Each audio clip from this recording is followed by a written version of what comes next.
All right, Marvin, obviously a very challenging weekend out there with the conditions. What do you do before the race to make decisions on tires or any of your settings or goggles or anything else? Yeah, it's important to set up the bike. I put handguards. I thought it was important, and same as last year, you know, the conditions were really tough. The first moto was definitely the most challenging one. I had to stop and change goggles, which is tough mentally. You know, you're like, okay, should I stop? Should I not? But to be safe. You guys don't do pit stops. I know, right? But to be safe, that was the right decision I made out there, and changed goggles and got second place. Second moto, changed a little bit on the bike settings, and I was a lot better and I was comfortable. And I had a whole shot. I mean, a whole shot. Like on the first turn, I was leading, but Phil Nicoletti got me, and he was aggressive on the first lap. And maybe 2 laps later, I was able to get him, and I was leading. And then I just put my head down, and I was smooth and didn't make any mistakes, and I was consistent and comfortable. You know what I mean? That was awesome. The starts are always important, but to be ahead of that splash zone, it's even more critical. Yeah, this weekend. they got rid of the water on the starting line, and that's my concern every time. I'm like, why they don't get rid of the whole water on the starting line? I mean, they have big dozers. They just have to push and scrape all the stuff, and that's what they did second moto. So that was awesome, and it's better for everybody, especially behind. You know, when you get splashed with water, it's horrible. So I was able to get great starts, and that was the key. Stay on 2 wheels, be consistent.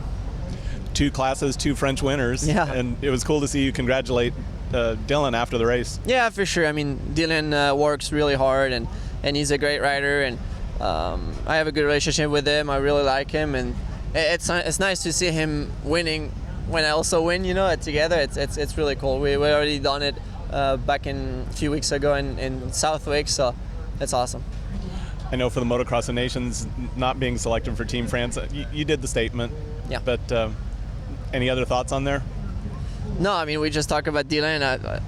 I told him, I said, man, I would have been cool to teammate with you at Motocross of Nations, but it's not in my hand and not my decision. So that's the way it is, and I move forward now. I kind of forget about it already, and that's the way it is. It was kind of funny on the forum. Some of the guys were ready to sign you up as a member of Team USA. Yeah, I heard that. That was pretty cool and funny from the American fans, and it's nice to see that. You know, but you know, we have the MXGP and we have the US Motocross, and it's 2 different championships and competition, and it's to me it's hard to really compare the 2. But this year we're definitely going to race at Redbud for Motocross of Nations, and I've raced there for 8 years, and I love that track. I did good this year, and I thought I was going to get picked for sure, so it's a bummer. Is there a chance if there's a rider injured between now and then that you end up on there? I know that's a question. You had to set aside time and yeah, that's a question, but you either give 100% of effort and training and focus into that and preparation, organization with the team, everybody, or you don't. You know what I'm saying? It's hard to okay, let's keep on riding and getting ready. If someone get hurt, it's hard. So. Or you can take some time to rest and recuperate. Yeah, exactly. It's for next year. But definitely, like I said, I was ready. That was in my plans, and I mean, that was our priority to do Motocross of Nations this year if I was picked, and for KTM, for my sponsors.